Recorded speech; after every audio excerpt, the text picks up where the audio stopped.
and then former U.S. Senator Gordon H. Smith.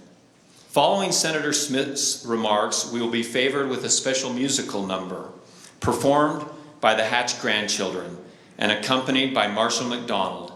No Empty Chairs, music by Janice Cap Perry and lyrics by Orrin G. Hatch.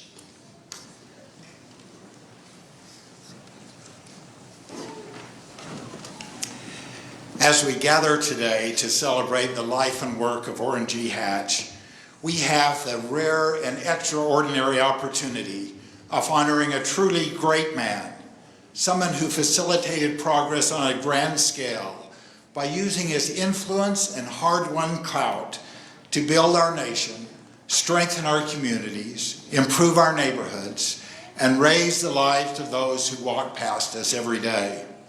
Orrin Hatch is many things, but today I want to talk about him and his deep-seated faith in God, and his belief that when he was in the service of his fellow men, he was serving his God. Senator Hatch often raised with me the idea of C.S. Lewis, that everyone who we meet has the potential to become a god or a devil. The senator would paraphrase Lewis and say, "We have an obligation to do all we can to help each other reach our true potential. We have an obligation," he would say, "to forgive and forget and help people rebuild their lives. This should drive all of us in all of our dealings with one another." Barry G.C. Black, the 62nd chaplain of the U.S. Senate, said it all when he gave a prayer thanking God for Senator Hatch and for, quote, "the blessings bestowed upon him, blessings that have allowed him to better the lives of his fellow men and women with humility and grace," unquote. I've been the recipient of his grace. I was working in Tokyo, Japan, when I first met Senator Hatch. He was recently elected, and he was on an official visit to Japan to meet with the Prime Minister. My friend, now my wife, had asked the senator if she would bring to me a box of shoes that she had purchased with me, and he did. Can you believe that? A sitting senator carrying a box of shoes with him across the ocean to give to someone he did not know. What humility and what graciousness.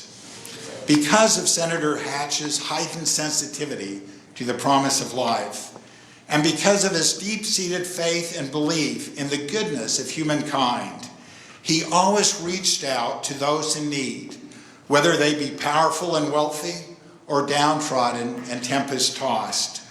He believed in the power of civility and the essential goodness of the American people. He was a man of strong principles who had a habit of making friends with everyone, including adversaries. He was the go-to guy to fight for things people needed to grow and thrive. I remember the story of a prominent Utah business leader who became frustrated with the bureaucracy of the U.S. government in trying to get a life-saving medical device approved. One day he called Senator Hatch and said, "Orrin, I just want you to know that I'm catching a plane to Washington in a couple of hours, and I'm going to chain myself to the front doors of the FDA, and I'm going to stay there until they give me an answer." And Senator Hatch said in his calm voice, "I don't think that's a very good idea, Fred." But the businessman said, "I'm on my way." Now this was before cell phones. And when this person arrived in Washington, D.C. airport, Senator Hatch's chief of staff was there waiting for him with a message from the senator. "Give me 24 hours, the senator said, "before you chain yourselves to the doors of the FDA." The next day, the senator had set up a meeting with this businessman, the senator's staff, and the key people at the FDA, and the FDA agreed that within 30 days, he would have a decision after waiting more than 12 months. And on the 29th day, he got a letter from the FDA approving the device. The senator loved music, and on one occasion he heard a young violinist play and was so impressed with his talent that he reached out to him to encourage him and offered his support. The violinist was uplifted by Senator Hatch's comments, and he went on to play in concert halls around the world. After reading about one such concert in Paris, the senator wrote to him saying, "I admire your talent. In fact, I envy you and your work. Thanks for reaching down and allowing this old senator to participate. I am there for you. God bless you, Orrin." Now, the violinist has kept this message in his case, and he reads it before every performance he gives. To Senator Hatch, there were no ordinary people, and the senator spent a lifetime working to ensure that everyone has the privilege of enjoying those unalienable rights of life, liberty, and the pursuit of happiness. We all know Senator Hatch's love for Costco's all-beef hot dog combo. And the senator would say, "Well, they're so cheap. It's $1.50 and all the condiments you want, and you get a drink with it." My gosh, it doesn't get any better than that.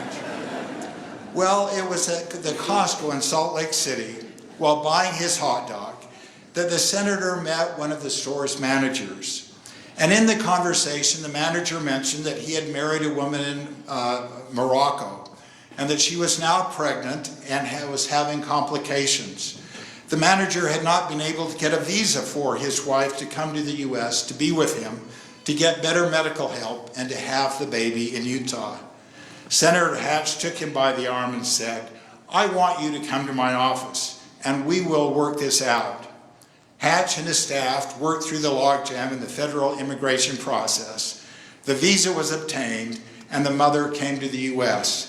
The baby was born at the Davis County Hospital. And when the couple introduced their new daughter to Senator Hatch, he took the child in his arms and cuddled her and cooed at the infant. "Hello, sweet pea, how are you?" he said.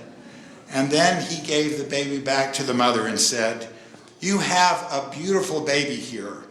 We're so happy to have you in our country, and I'm really happy that we could help play a small role in getting you here." God blessed Senator Hatch and all his efforts to help people. It was as if, as the prophet Gibran said, that through Senator Hatch's hands, God spoke, and from behind his eyes, he smiled upon the earth. The senator made lost causes happen. He brought smiles to the desperate. He gave hope to the weary. He helped create an America that gave all the opportunity to prosper. Senator Hatch is many things, but his greatest accomplishments flow from his love of God, his love of people, and keeping the second great commandment of loving his neighbor. Senator Hatch, we thank you for your example and for your good work, for the results of your tireless efforts on our behalf, and for the generosity and kindness of your heart. I want to express to you, Senator Hatch, and to you, Elaine, my love. I cherish your friendship. Your giving and compassion lets us all smile and say, God lives and the world is good. And I say this in the name of Jesus Christ. Amen. Amen.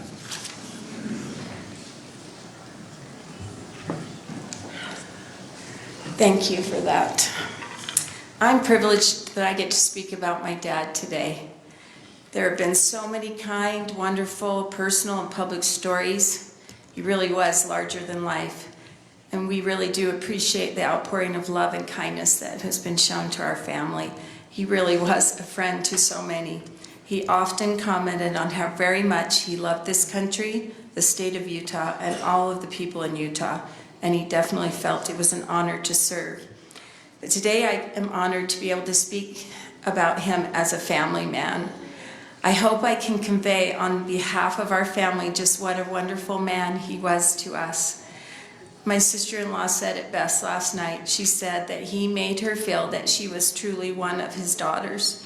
He loved his family so very much, and he let us know that on a regular basis. To me, one of the greatest legacies we have of my dad is how much he loved our mom, and we all knew it. Every family get-together, or if you were just eating dinner with him, he would tell us how much he loved Mom and what a wonderful woman she is. He acknowledged that he was the man he was in large part because of her. She kept the home fires burning. My dad called her his sweetheart, and she surely is. Dad had an amazing sense of humor and an infectious laugh. We loved listening to his stories, especially the ones where he was laughing. If he laughed, you laughed. We actually asked him to repeat the same stories over and over just so we could hear him laugh. And there are some family favorites. My mom told us years ago when they were traveling to Utah, the flight was showing a movie. He was laughing so much that pretty soon the whole airplane was laughing. You can ask me what the movie was later. Dad loved children. He loved all children, but his grandchildren and great-grandchildren were extra special to him. They were called on more than one occasion his sweet pea, sweetie pie, or the most common one, a noxious weed. And when he said it in his cute little silly voice that he used at home, it was a term of endearment that we all loved and would giggle about. It made you feel extra special. Dad loved sports and followed his favorites. He loved and supported all of the Utah teams, except when they played BYU. Then it was all about BYU. He dearly loved the Jazz and loved going to their games. That was important to him. We did not go out to dinner often, but when we did, it was to one of their favorites, Chuck-A-Rama, which is a Utah buffet. They loved it there and wanted everyone to eat enough so they could get their money's worth out of it. We have very happy memories of going there. I know the grandkids loved it. Honestly, they even took some pretty high-profile people there to eat. Costco was another fave, and I know he loved feeding his security detail there on the weekends, and he really loved his security detail. So that's why you got to go to Costco. Dad always told us he was proud of us and that he loved us. Because of this, we never wanted to disappoint him. That was the very worst punishment, and not even a word had to be said. I remember in high school feeling terrible when I had disappointed him in any way. I know we all just want him to be proud of us, and we still do. Dad always spoke positively of others and asked us to do the same. He could find something good in anyone. I once asked him over Thanksgiving about each of the presidents he had served with, and he only said something positive about each one. I mean, how could you not love someone like that? He always looked for the good. Dad and Mom were very good about inviting people into our home. We had many Christmas Eves and family parties with multiple and varied people. I think that we all loved hearing Dad read the Christmas story from the book of Luke. He had a wonderful way of reading and expressing the birth of our Savior. They welcomed our friends and always made them feel important. Our friends loved being at our home because of their welcoming ways. The grandchildren have expressed that he was always personally interested in what they were doing and made the time to talk to them about their interests. And I know he did that with all of our spouses and us as well. He knew what we were doing, and he gave us good, solid advice. Our father was a busy, busy man. He worked harder than anyone else I have personally known. Because he was so much fun to be around, we wanted him to be there with us always. We knew that although he was busy and had much to do, we could count on him if we needed him. We also knew in our hearts that this was his calling in life, to serve this great country and the people of Utah. And although it felt like a sacrifice at times not having him with us, it was all worth it and really not a sacrifice at all. Music was obviously very important to him. Dad loved to sing. He especially loved the hymns. He wrote many wonderful songs, and one of the ones he wrote with Janice Cat Perry became our family song, which we sing at almost every family gathering, and there's a few of us that can never get all the way through it. You will hear our grandchildren, his grandchildren, his great-grandchildren sing it today, and I'm really glad that that's after I speak. So I don't know if I could. Dad was a spiritual man and set a wonderful example for all of us. He would read through the Old and New Testament and the Book of Mormon every single year. That is remarkable. His scriptures were well marked and well loved. He continued to kneel down each night to offer his prayers, even though it was difficult to do with his bad knees. He loved the Lord and wanted to speak with him. My son Chris asked him in the hospital, "What do you want to do today, Grandpa?" Grandpa replied, "I want to do the Lord's work." He always wanted to do the Lord's work and the Lord's will. What a wonderful legacy for each of us. I love this line that's in the obituary. I quote, "The gospel of Jesus Christ is true. I know that beyond any doubt, and have expressed my testimony on many occasions to friendly and not so friendly audiences. That knowledge transcends any other knowledge I have obtained in life," end quote. In an interview, and I'll quote that too, he said, "If you are really good, you've got to acknowledge that you're good because of others. You've got to acknowledge that you're good because of a higher power. I want to always be humble enough that I can have that extra help," end quote. Dad kept his strong faith despite his great trial of losing his eyesight. I hope all in our family will remember his testimony, and that any time you left my mom and Dad's home, Dad would say, "Live the gospel." I am grateful beyond words that I am his daughter and call him Dad. For all these years, I am so blessed. I know that we as a family, we are all so blessed to have had him in our lives. Our family will miss him until we meet again. And I say these things in the name of Jesus Christ. Amen.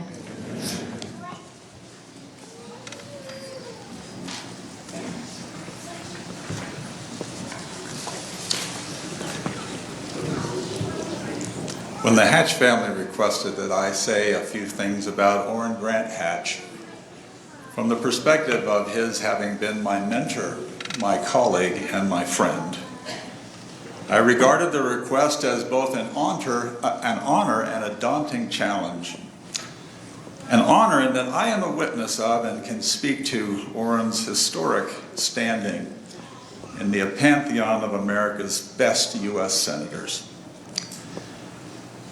But it's daunting, because how can one do justice to this great man in such a short period of time? Daunting also because I know that there are hundreds, maybe thousands like me, and some of them in this room, who drew inspiration from his causes, his concerns, and his career. I hope to do justice to their feelings about Orrin as well, even as I share what I saw, what I sensed, and what I experienced on so many occasions as his junior companion in the Senate. I am confident that the chronicles of American history will record that Orrin G. Hatch was one of its greatest legislators. It was not inevitable or even predictable that Orrin would become such. He came to the Senate without any experience at any level of government. He had an early reputation as a conservative ideologue. Yet early in every legislator's career, you're faced with a choice. What kind of legislator will I be? A noisemaker, a deal maker, a peacemaker? To be sure, Orrin made his share of noise. But Orrin had the humility and the wisdom to be a student of the Senate too. That led him to listen and to learn. So he set about to master the complexities of process and substance. Orrin came to revere the institution of the Senate. I saw him become one of its champions in defending and strengthening it. He learned its rhythms. He knew its timings. And he sounded the appropriate tones in debate. Now, perhaps because of the humble circumstances of Orrin's youth, he was possessed of a compassionate soul. This enabled him to listen to others, like his unlikely friend Ted Kennedy. And then he would set about to act in ways helpful to others. He had a deep understanding of human nature and its frailties. This enabled Orrin to draw out the best in his colleagues. He understood that legislating required hard, painstaking work. Work that requires building trust, the kind of trust that is earned day by day and year after year. He always worked to find a way through the political discord because he sought to comprehend and accommodate positions different from his own. Orrin understood in his bones that the best way to ruin a good story is to hear the other side.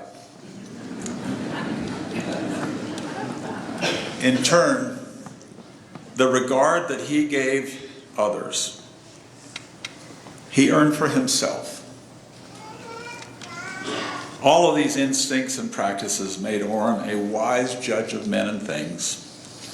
And he mastered the art of finding the common sense center that is necessary to making law, not just noise, in the United States Senate.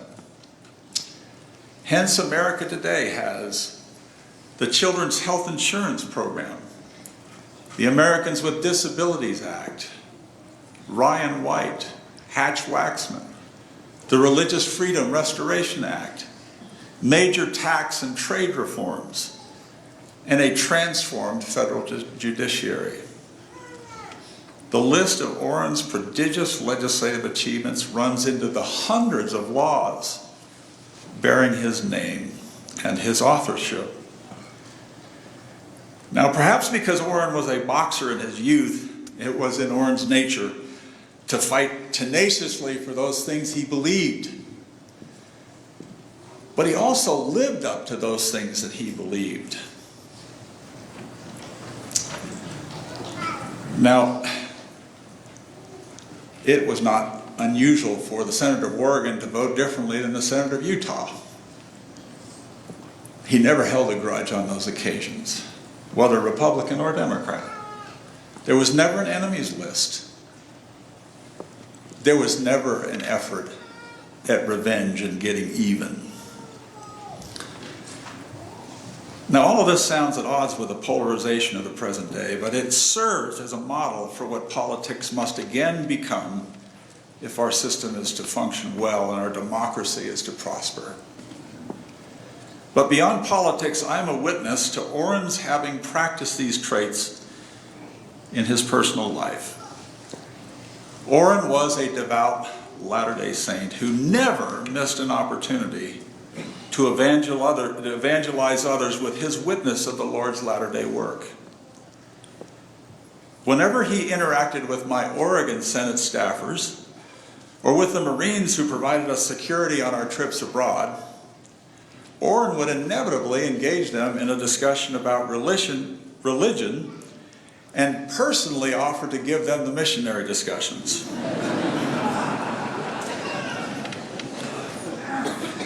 As I watched him do this, I often thought how like the Apostle Paul he was, how legitimately he could say what Paul said to the Romans. For I am not ashamed of the gospel of Christ, for it is the power of God unto salvation to everyone that believeth. And yet Orrin had an ecumenical heart. The Reverend is proof of that here. He respected that others may believe in their religious tenets and traditions, just as devoutly as he believed in his.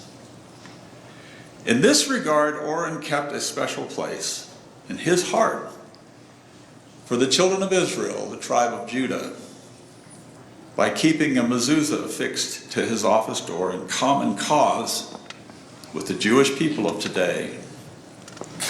Orrin's love of God caused him to be active in loving his neighbors, all in keeping with the first and second great commandments. Yes, Orrin was active in his faith, and especially when it came to bearing the burdens of others in mourning with those who mourn. And I saw his compassion towards many others many times, and once felt it directed to me following the death of one of my children. His compassion came in the form of letters, songs he composed for me, and long walks together frequently for for the purpose of giving me a brother's shoulder to lean on. Now, Orrin wasn't a perfect man, just an extraordinarily good one. He took some measure of pride in always being designated in the Washingtonian magazine, its annual edition of the best and worst in Washington, as being the best dressed on Capitol Hill. But once he was bumped down to second place, I went to him with an idea for how he could regain his place as the best dressed in Congress. While returning together from a Middle East peace conference, our Air Force crew required crew rest, and we found that for them in London, England. I took Orrin to the haberdashery of Geeves and Hawkes on Savile Row. I told the proprietor that Orrin Hatch was a distinguished gentleman of the United States Senate and that he needed a bespoke suit. Now, I knew no one could pinch a penny any tighter than Orrin Hatch. So before the tailor took the first measurement, as expected, Orrin inquired how much this suit would set him back. When told 2,000 British pounds, Orrin ended the transaction then and there and made clear to me that he'd win back his title of best dressed with the help of Mr. Max in Salt Lake City.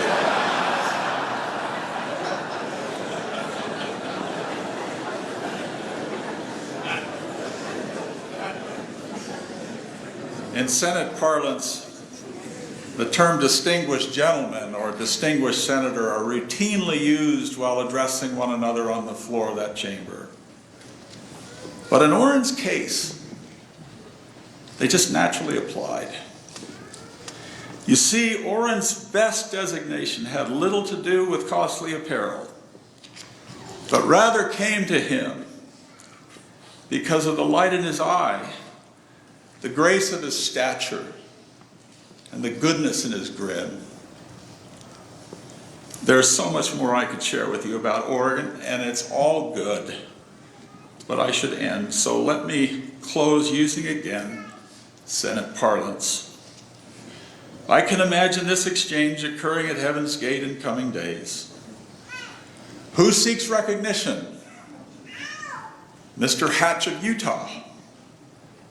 The senior senator from Utah is recognized. I believe Orrin will be readily recognized because he is no stranger to heaven's presiding officer, even our Heavenly Father. And to you, Elaine, the Hatch children, and the vast Hatch posterity, thank you for sharing Orrin with us all. And may the remorse and the heartbreak you feel now at his loss be assuaged by the remarkable, the historic, and the living legacy he has left to you and us. In the name of Jesus Christ, amen. Amen.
We express our gratitude to all those who have participated in this service thus far, especially that wonderful family choir.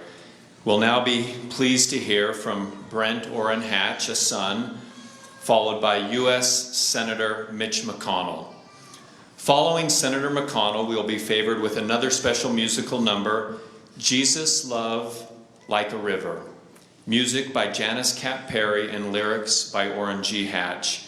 Performed by the University of Utah Institute Singers under the direction of Marshall McDonald with Alan Chavez on piano and Cameron Jepson on violin.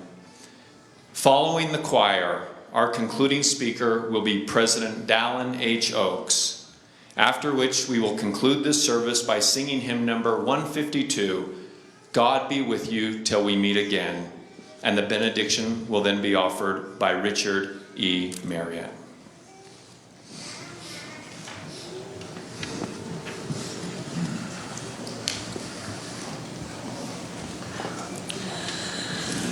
On behalf of my mother and our family, I am so grateful, our hearts are full for those who have chosen to join us today, both in person and virtually. Touching the colleagues and friends, staff who are here today. I know my father is smiling. He loved all of you very much. I also thank Reverend Davis. I fondly remember my father taking me to your services and how warmly we were received. It would have meant the world for him to have you here today. And all of my siblings have provided unbelievable service to my parents over the years. But at great risk, I'd like to single out my brother Scott for being the primary caregiver to our parents for the last few years. Scott does not like the spotlight, and you know that if you know him. That's why it's great risk that I say this. But he needs to know how much we love him and everything he is, and for everything he's done. Now, many of you have asked me, why is the burial in Newton, Utah, and where is that? Newton is northwest of Logan, near the Idaho border, and more importantly, it is the town in which my mother was raised. My father loved my mother and never gave it a second thought when she expressed the desire to be buried there. We love Newton. In many ways, the event that foretold who my father would become happened when he was a young boy. Proverbial lightning struck. His older brother, Jesse Orrin Hatch, was a nose gunner in a B-24 bomber in the U.S. Army Air Corps during World War II. Unfortunately, on February 7, 1945, Jesse's plane was struck by anti-aircraft fire, and his crew lost their lives that day, making the ultimate sacrifice for the freedoms of many. Jesse was initially reported simply as missing in action, and my grandmother held fast to her hope that he would come back. He didn't. When finally the family received word of his death 2 years later, the shock caused a streak in my father's hair to turn completely white, and it stayed that way until later years when he became all white and it was hidden. Recognizing that his brother's life had been cut short led my father to commit to work and experience enough for two lives, his and the one his brother was unable to live. That white streak in his hair was a constant reminder of that commitment. That commitment started with the type of things a young boy would consider important. Although he was a minority of one as a Latter-day Saint in his class in Pittsburgh, he did not act the victim. Rather, he learned to double his efforts, which required working with others and convincing them to work with him. In fact, that lone Mormon boy was voted class president and captain of the basketball team. Later he said, "I had friends who were quite different than me, so I discovered the value of finding common ground." That ability to work with others would follow him throughout his life. At 19, he served a mission for his church. In itself, not remarkable. But just before my own mission, I went through his journals and discovered that, again, he worked twice as hard as almost all other missionaries, and he had almost double the success. 2 lives, 2 missions. By all accounts, his hard work and active nature continued through college, law school, and led him to being one of, if not the top trial lawyer in Utah before running for the Senate. I have been told by many of his colleagues that he simply outworked everyone. One of my proudest moments was many years later, having become a young trial lawyer myself, when a judge in Summit County, Utah, after a hearing asked me if I was related to the senator. After admitting the relationship, he said, "I knew it. You have the same style and mannerisms as your father. You sound just like him." I left bursting with pride, given the comparison. At 42, and as a sitting bishop of his church, he ran for his first public office. You've heard all the stories of his first campaign and the miraculous ascension from last place in a crowded Republican field to eventually beat a 3-term incumbent. There's no time to repeat those stories here, but truth be told, it was less a miracle than it was a man who worked twice as hard as anyone else in the race. He had an unfair advantage as well. He was working with the power of 2 lives.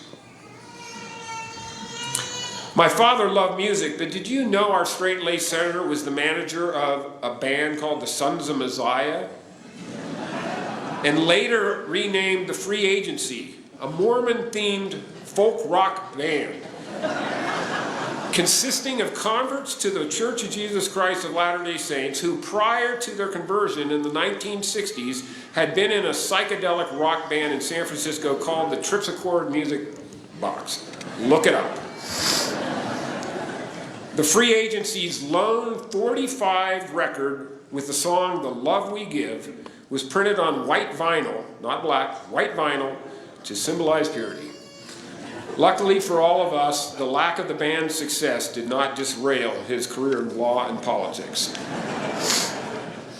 My father wrote the quintessential holiday song, 8 Days of Hanukkah. Look it up.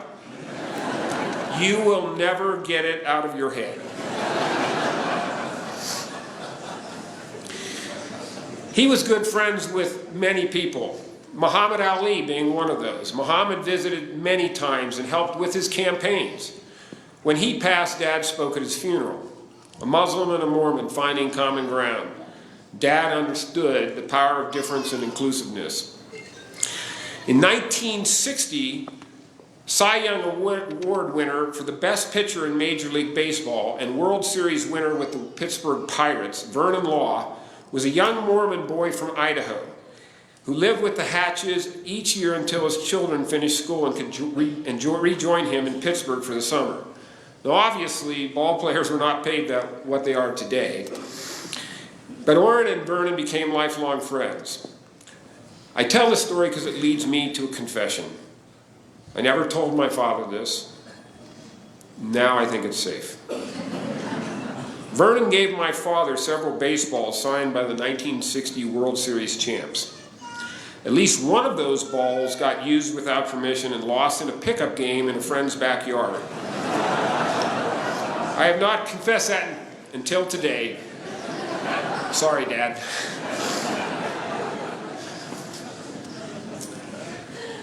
Being a senator's son has not always been easy. I was welcomed to my first day at the Columbia Law School in New York City in 1981 to a student organization's board with a picture of my father on it with a dart stuck in the middle of his forehead. Years later, the comedy series Murphy Brown featured a dartboard in Candace Bergen's office with an I Heart Love Orrin Hatch bumper sticker on it. Rather than being outraged, my father and his staff embraced it, winning over many for not letting it get under his skin. He met criticism with humor throughout his career, and many of you followed him on Twitter to laugh at his witty responses to the issues of the day. He could be a prankster. I was reminded of the time the actress Elizabeth Taylor came to his office wearing her 33.19 carat multi-million-dollar diamond given to her in 1968 by the actor Richard Burton. Dad asked to examine the ring, claiming to her to be a trained gemologist. He, of course, wasn't. And after the examination, he proclaimed the ring a fake.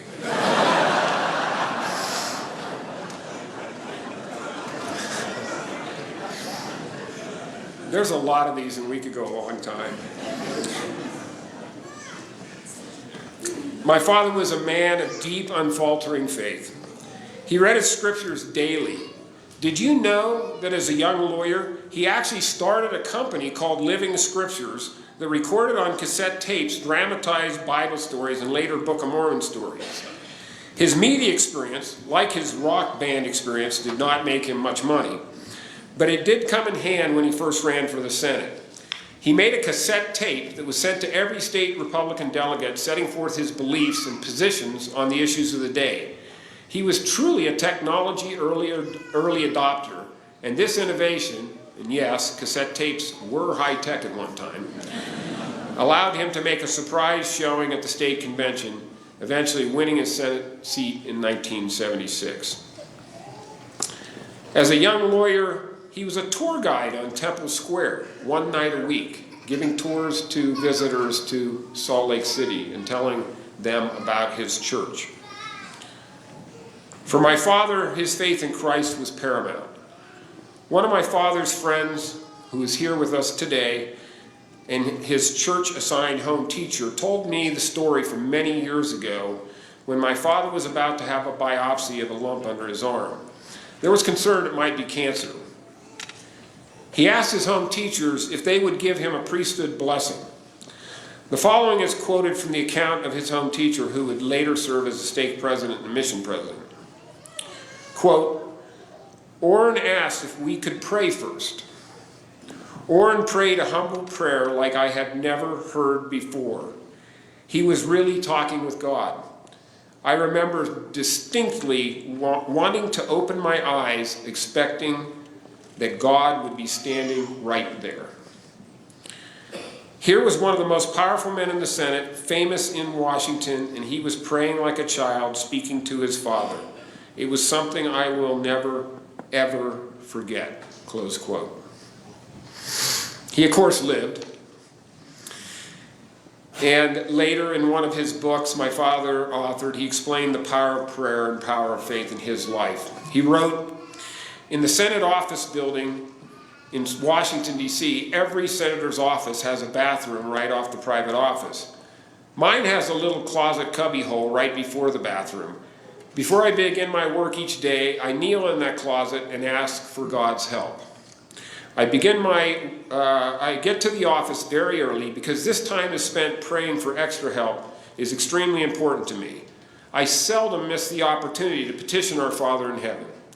When I fail to show this deference to God, I don't seem to have the same blessings or results. I consider prayer one of the most important things I can do before beginning these stressful days as a senator." He always told everyone how great his children were.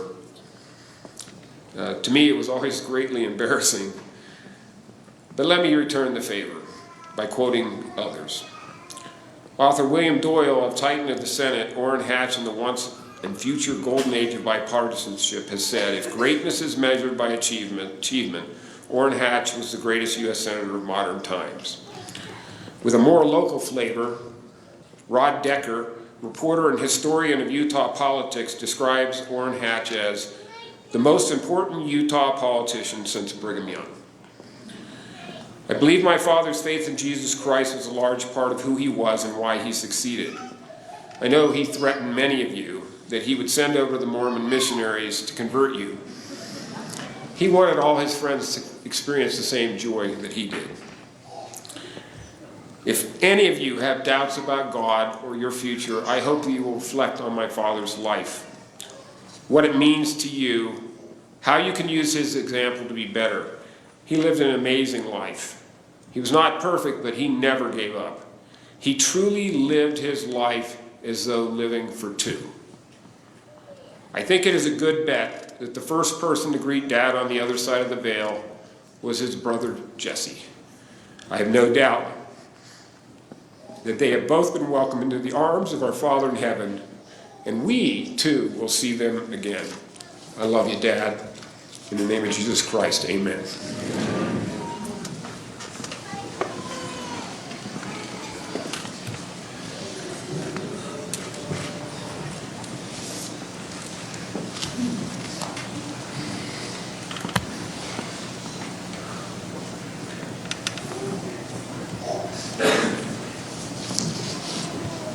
Thank you, Brent, for those moving reflections. Thank you, Elaine, and the Hatch family, for the chance to honor a statesman and a dear friend, and for lending Orrin to the Senate all these years. He loved you all so much.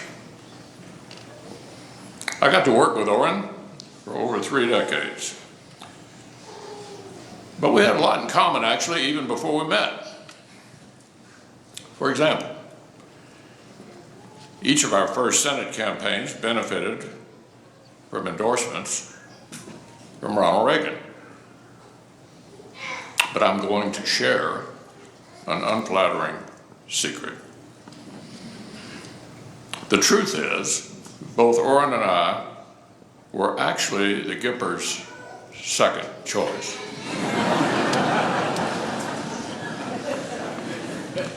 In 1976, Governor Reagan's first telegram to Utah endorsed somebody named Orrin Hatch.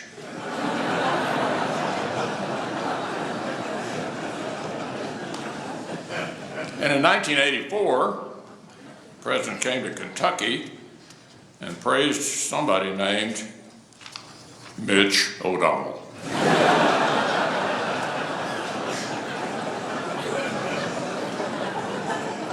It was a humbling experience. We also had something else in common. Both of our lives were transformed by beautiful and brilliant women named Elaine. Orrin was raised in what we call poverty. It wasn't quaint. It wasn't rustic. It was just plain hard. So Orrin never lost his earnest sense of amazement when he'd enter a nice restaurant or a gilded committee room. He spent 42 years as a high-ranking politician, but every single day, Orrin marveled anew at the blessings our great country and our mighty God had laid before him. Orrin knew his path had certainly been improbable. So like the good and faithful servant in our Lord's parable of the talents, he put his gifts to work so they could multiply. Orrin was a focused and diligent senator. He cherished his work on the judiciary and the rule of law. And if you can believe this, by the time Orrin retired, he participated in the confirmations of 1/3 of all the federal judges in American history to that point. The man was also a master legislator. Sometimes that meant shepherding bold conservative victories, from his epic fight against Robert Byrd and big labor during his first term to historic tax reform during his last. But Orrin also championed bipartisan efforts to lift up the vulnerable. Children's health insurance, Americans with disabilities, generic drugs, HIV/AIDS, the suicide lifeline. Orrin took his legislation to the same place where our Savior took his ministry, to the margins, to the periphery, serving the least of these. Now, Orrin was famous for the prolific handwritten notes that would follow in his wake. He'd compose heartfelt thank yous to constituents, to staff, to strangers. He'd even break out the stationery to thank Utah Jazz players for a big win. So before you laugh and call that old-fashioned, ask yourself, do you have any friends as cool as Karl Malone? So much of Orrin's character is captured in that habit. Those handwritten cards weren't some high society reflex. Remember, this was the son of a Pittsburgh plaster lather. Orrin's finishing school was an amateur boxing ring. What those notes reflected was respect for the dignity of every single person. Come to think of it, each piece of legislation Orrin crafted was like one of those handwritten notes. Every bill was an Orrin Hatch thank you note to our nation from a caring patriot who wanted to give back. His achievements were endless.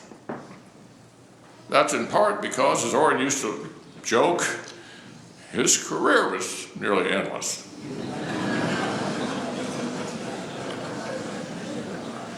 He once said, if we thought the Supreme Court confirmations were intense now, we should have seen when he helped Joseph Story get confirmed in 1811.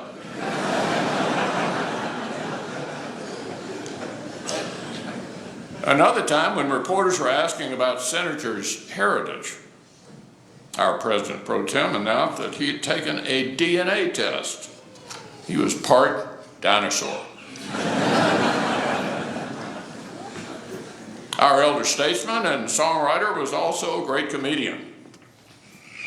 Sometimes the duty fell to others to deliver a gentle ribbing. One time early on, Orrin and Elaine were out walking and saw a custodian washing an office window. Remember, Orrin himself had worked nights as a janitor to pay for BYU. So with a twinkle in his eye, the new senator asked his wife, "Aren't you glad you married me instead of him?" Elaine didn't hesitate a moment. "Well, Orrin, if I'd married him, I suspect he might be a United States senator and you would be washing that window."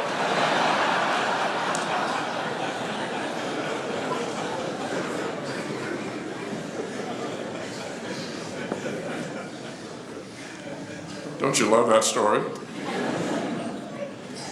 He never looked down on anyone. More likely, he would have split a hot dog with a guy and talked for an hour. Now, unlike Orrin, I myself am not a distinguished preacher, much less a bishop. So in closing, I'm going to rely on Orrin as I did so often. I've got to borrow your wisdom one last time, old friend. In 1995, Orrin wrote a book called Higher Laws. It wasn't about politics, just faith. In the book, Orrin offered a mission statement for our earthly life. I believe Orrin pursued it with his whole being. So allow me to close with his own words. God's plan of salvation provides us the freedom to choose what we will be and how we will live. We're here to work out our own salvation with fear and trembling. If we do so, following God in word and deed, the day will come when we will return to his presence.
Distinguished guests, family of Orrin G. Hatch, members and friends, I feel privileged to speak at Orrin Hatch's funeral. We have been close friends for 50 years. We first met at BYU during the 1970s. Both of us were then young lawyers educated elsewhere and moved to continue our professional work in Utah. He was considering running for the United States Senate. I had begun my service at Brigham Young University. What drew us together was our family's early and common pioneering roots in the same unsettled area of Utah. Both the Hatch and the Oaks families arrived in what is now Vernal in 1879, when there were so few settlers that the area they settled in was first known as Hatchtown. They pioneered there for generations. Our fathers were both born in Vernal just 2 years apart. Both fathers later left to live elsewhere. What happened to Orrin Hatch after our first meeting 50 years ago is well known and already reviewed. I only add our longtime friendship and frequent contacts and work on subjects of common and public interest. Now, born 2 years apart and tracing our ancestry through the same small Utah town, Orrin and I come together for what I like to refer as Orrin G. Hatch's graduation from mortality with highest honors. A prophetic teaching of President David O. McKay defines the purpose of funeral sermons. One is to pay appropriate tribute to a person who has lived what he called a useful life. That has now been beautifully done by those who've already spoken. I will only add 2 excerpts from tributes by sources knowledgeable about his life.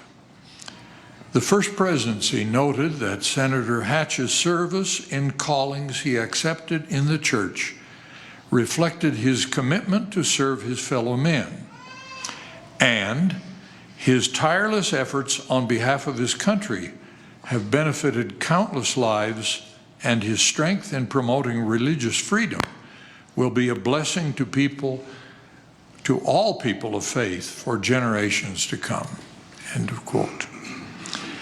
The Deseret News, speaking of his political courage and, quote, proclivity to cross the aisle to forge deals to pass much important legislation, wrote that, quote, Hatch's greatest legacy is not that he served 42 years in the U.S. Senate.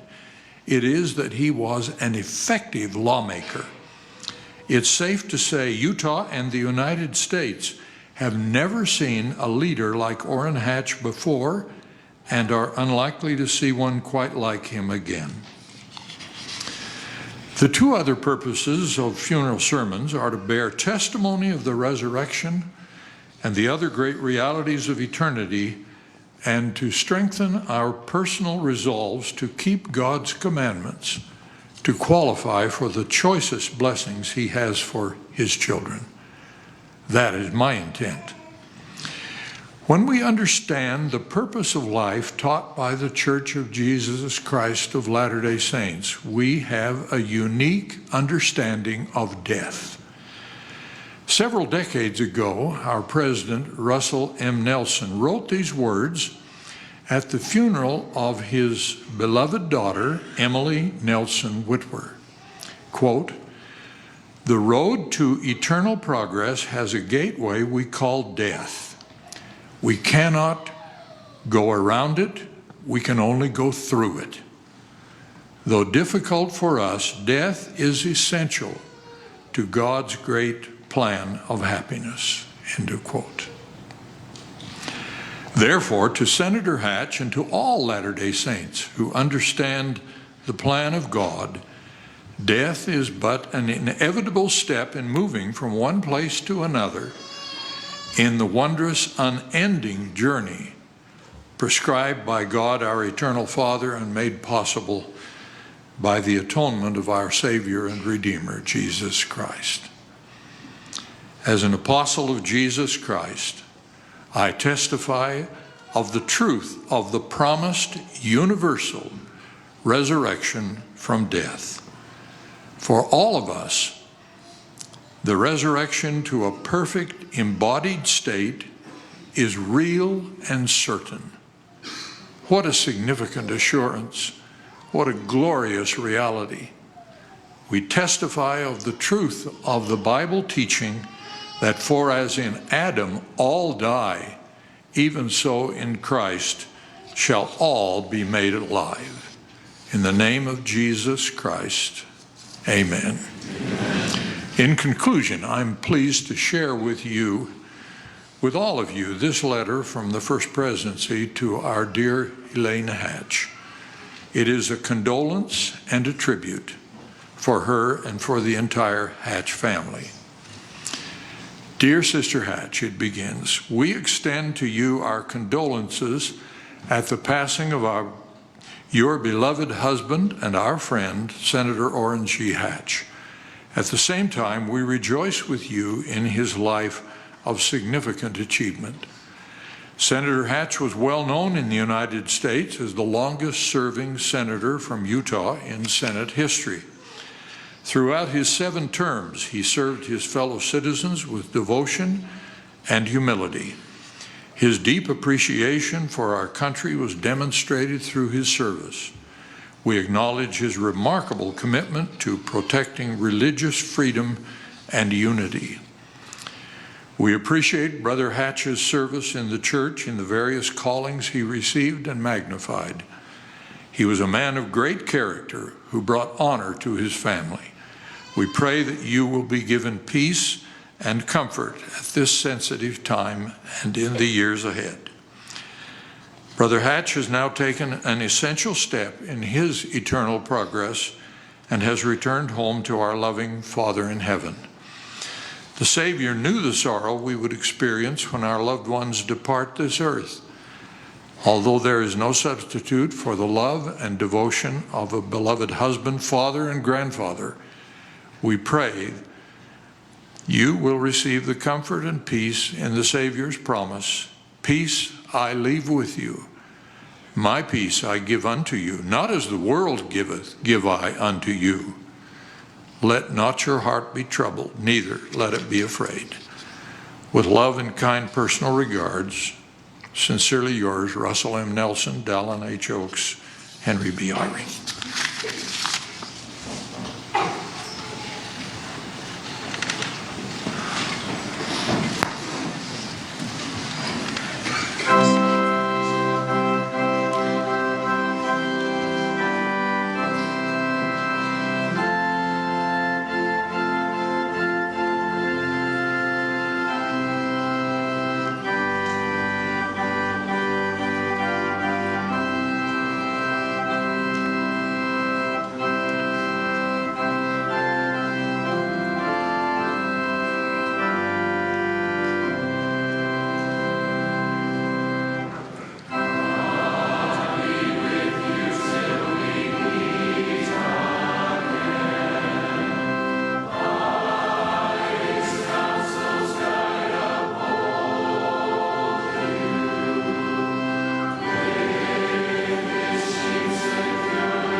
Our Father in heaven, we thank thee for the life of Orrin Grant Hatch. He has blessed our country. He has blessed our lives. He had complete faith in thee and thy Son, Jesus Christ. He bore witness throughout his life to the importance of your redeeming sacrifice and the restoration of your Savior's church here upon the earth. He was a loving husband to Elaine and a wonderful example to his 6 children. He was an incredible leader and legislator. He was a friend to all. I'm sure thou will bless his family with the solace of knowing that he is now in the arms of our Savior. In the name of Jesus Christ, amen. Amen.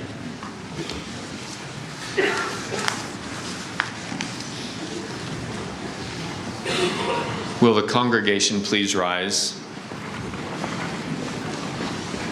We invite the immediate family members to follow the casket to the Southwest Plaza, where Senator Hatch will receive final honors from the Utah Army National Guard.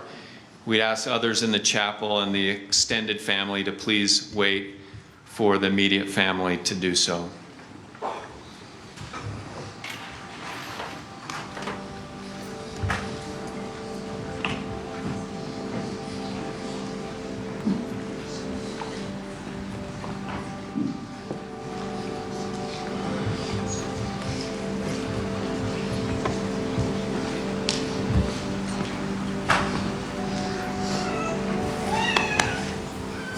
So we're watching the funeral of former Utah Senator Orrin Hatch, what can be only described as something of a joyous occasion. People describing a person who they knew and loved and telling stories that bring his memory back to them. And so you witnessed a number of people talking about Utah's longest serving senator in history, and also the senator who served the longest as a Republican in the U.S. Senate, with his 42 years serving Utah from 1977 until 2019. Orrin Hatch remembered by a number of folks, including 2 of his children, Marcia Hatch Wetton, who talked about what he loved in Utah, things like the hot dogs at Costco that he would buy for his security detail, and taking his family to Chuck-a-Rama and asking them to eat as much as they can in order to take advantage of what they paid. A man who grew up in poverty and appreciated what he had later in life. What you're seeing is the exterior of the Institute of Religion of the Church of Jesus Christ of Latter-day Saints at the University of Utah, and you can see in the distance the flag-draped casket holding the late senator's body. Senator Orrin Hatch, remembered by his son Brent Orrin Hatch, namesake, saying a few things that maybe a lot of us didn't know. Orrin Hatch vowed to live a life worthy of 2 men because his brother was shot down in World War II with the Army Air Corps and died, his older brother Jesse. It was for that reason that his son said he always worked twice as hard as other people, and that's why he was able to achieve so much in life. But then saying some fun things there, that he was, when he was younger, the manager of a Mormon-themed folk rock band called Free Agency. Quite a colorful life for Orrin Hatch.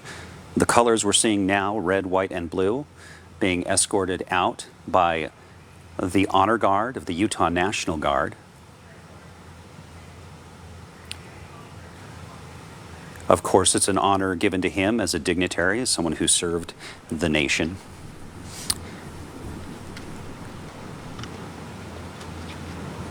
A reverent ceremony, but again, clearly a celebration at this funeral. His wife Elaine walking behind the casket, being helped by her children.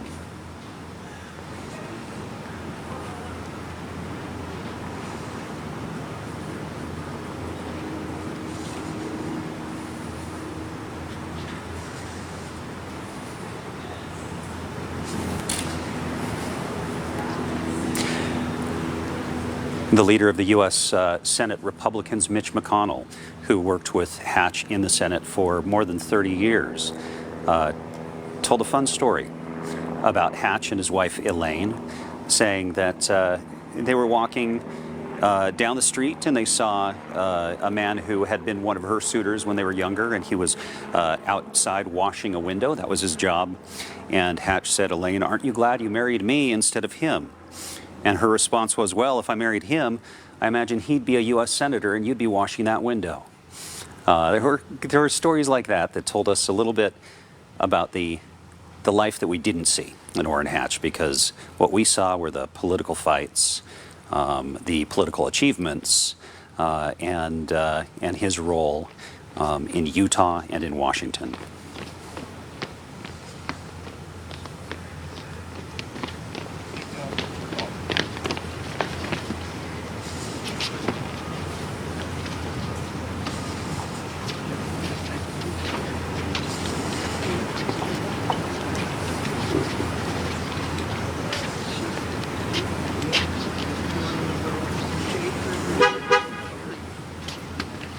In a moment, we're going to watch and hear a 21 gun salute for the senator.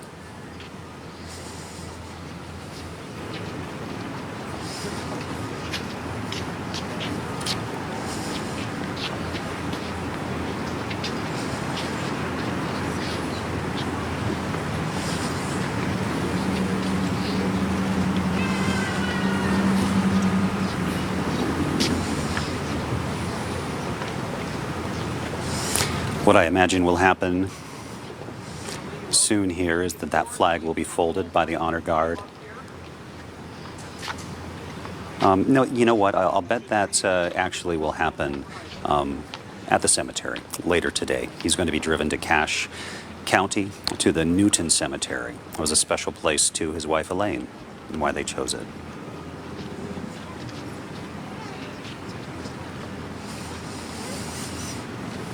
Another unusual thing about the funeral, but also marking a celebration of Hatch's kind of colorful life, is that two of the songs that were sung were written by him. No Empty Chairs, performed by his grandchildren and great-grandchildren, and then Your Love is Like a River, performed by the choir of the Institute of Religion at the University of Utah. You can see on the left of your screen, it's the guard that will be doing, it looks like, if I'm correct, Utah Highway Patrol troopers who are ready to perform that 21 gun salute. Yeah, that's definitely the Highway Patrol. So we have our Utah National Guard and the Highway Patrol, state and federal law enforcement and military people there to honor the late senator.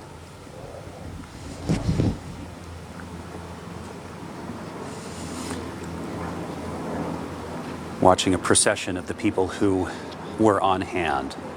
I mentioned the leader of the Republicans in the Senate, Mitch McConnell, Republican of Kentucky. I mentioned his family, his children, and grandchildren and great-grandchildren.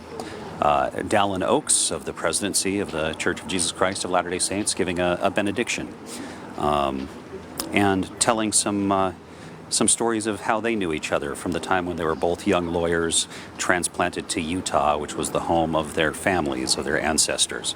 That both of their families arrived in Vernal. Oaks and Hatch's families arrived in Vernal at the same time as pioneers in 1879. Oaks saying that one thing that you want to mark at a funeral is a life well lived, and he mentioned that Hatch was an effective lawmaker.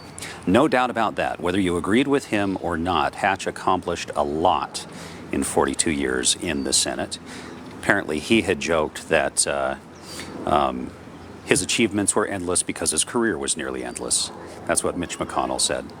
But he did accomplish quite a lot. And in fact, Senator Gordon Smith, who spoke as well, a Republican from Oregon who served 2 terms, ending in the, I believe, 2009, said that he'll be remembered as one of the great legislators in American history. As we see the people seated, I imagine we'll have that 21 gun salute. We'll listen in.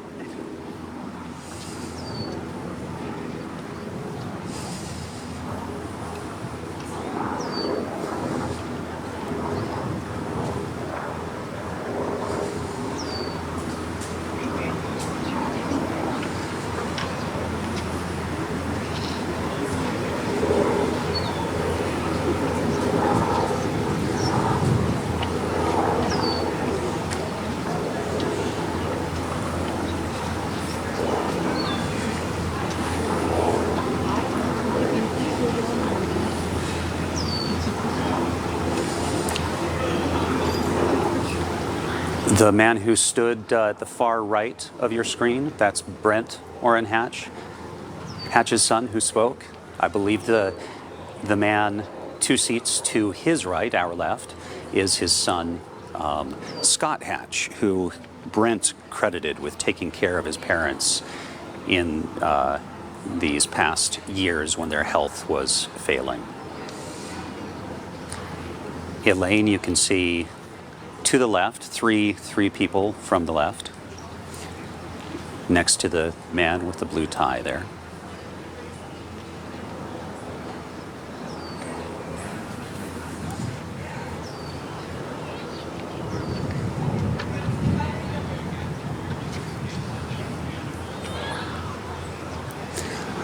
We want you to know about this. We're looking at a map of where the procession will proceed. They have a long way to go, and that procession will affect traffic. As we approach what is usually an early rush hour on Fridays in Utah, it's going to be leaving the University of Utah Institute. It will go from Salt Lake City to the Newton Cemetery in Cache County. The procession is expected to create heavier than usual traffic on I-15 between Salt Lake and the SR-30 junction that is in Box Elder County. And you can see as it heads up there to the Newton City Cemetery. Newton is just northwest of Logan in the Cache Valley. The schedule for that procession, we understand they expect to be at the cemetery around 4 this afternoon, so likely clear before the height of rush hour, but you never know. These things can take extra time, and there will certainly be a lot of vehicles in that procession.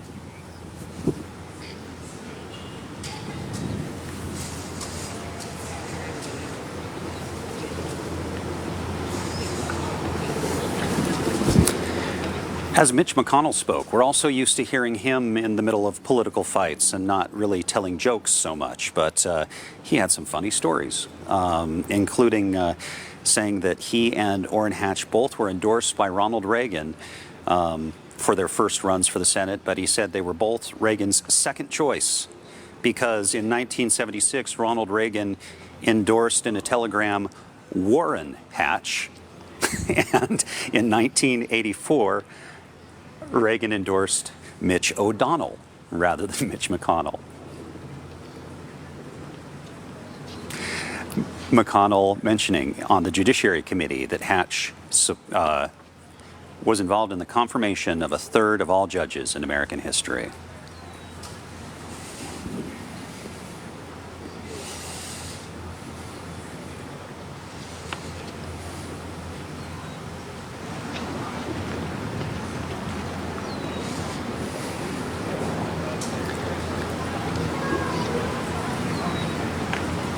So the guard will go through the process of folding the flag.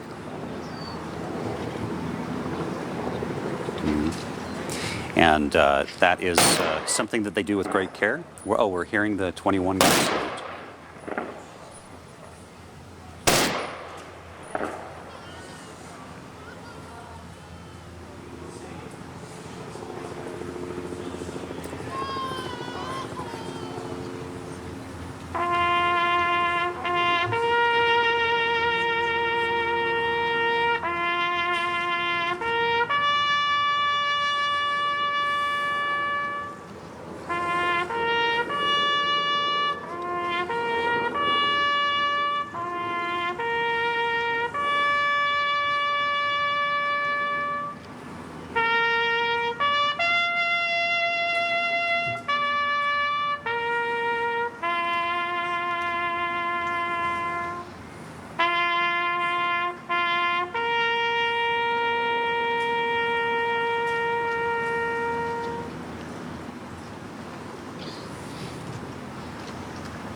All right, the Utah Army National Guard, the bugler there, a beautiful rendition of taps after the Utah Highway Patrol, the 21 gun salute, and Utah National Guard service members folding the flag. Ben Winslow is on hand. He was there at the ceremony. Ben, we watched from the outside here. Tell us your thoughts inside the ceremony there.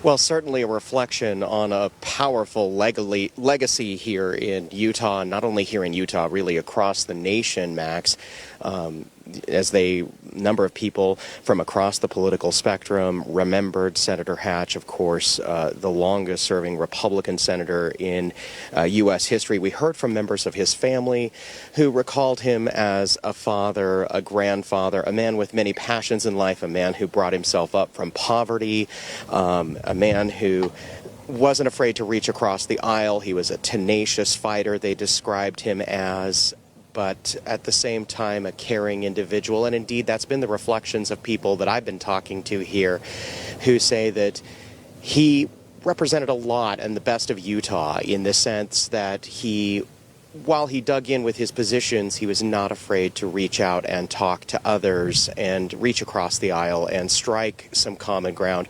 You heard Senate Minority Leader Mitch McConnell reflect on all of the pieces of legislation that he passed, things from children's health insurance, the Americans with Disabilities Act, the Religious Freedom Restoration Act, a number of pieces of legislation that basically just talking about all of his legacy and what he accomplished as a senator.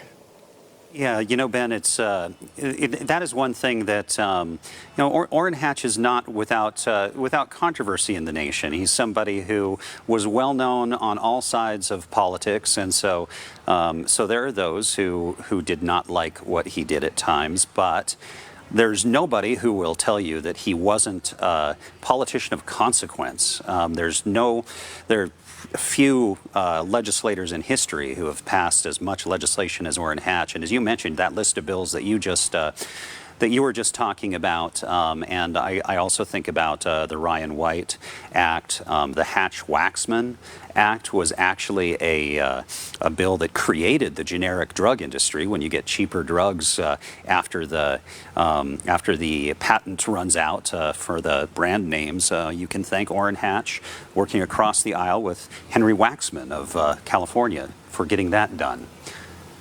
Now we have Spencer Cox, who we're seeing receiving the flag. Ben, were you going to say? I was just going to say, yes, certainly a lot of influence. In fact, it was pointed out in the service that Senator Hatch was responsible for nearly a third of all the federal judges in American history, really, just because of his influence on the Senate Judiciary Committee.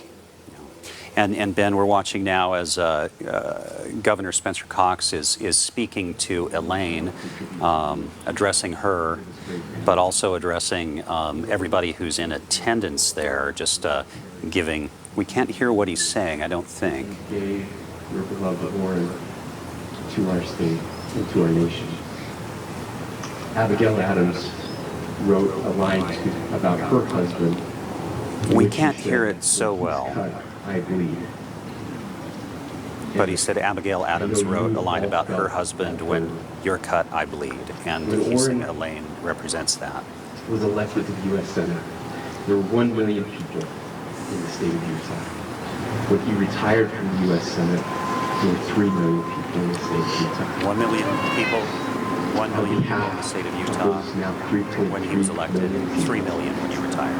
We pay tribute to you. I want you to know how much we love you, how grateful we are for your service to our state and to our country. And we give you this flag. The flag was a symbol that Orrin cherished, that Orrin fought his entire life to protect and preserve, a symbol that he held sacred. And we hope it will remain a cherished artifact for your family as you remember the legacy that he has left to us and to our country. We love you, and may God bless you. We love you, God bless you is what he said at the end. We give you that flag and hope that you cherish it as an artifact for your family. And the governor, of course, is the Commander-in-Chief of the Utah National Guard when they're performing their duties in the state. Of course, they're federal as well. They have another Commander-in-Chief as well. But he's presented that. And Ben, you were closer to that, the governor making those remarks. You probably heard more. The governor obviously paying tribute to the family of Senator Hatch right now, and of course they are loading in the casket into the hearse, and he will be taken up to Cache County, where he'll be buried in the town of Newton. Members of the Hatch extended family all behind, as well as all the people who came here to pay tribute to Senator Hatch, pay their last respects. Again, we've seen people from really across the political spectrum just remembering him, as well as his legacy of accomplishments. Yeah, and it was some of the other things we got to learn. Mitch McConnell saying Hatch would write thank you notes to just about everyone in his life. He even wrote thank you notes to members of the Utah Jazz after a big win and sent them to them. It was. It's one of those times where you're hearing about a life that was a big life, where people have a whole lot to say, and where while they're going to miss and they're teary about what they've lost, that they know that this isn't a tragedy. This is the end. It's the end of a life that somebody built well.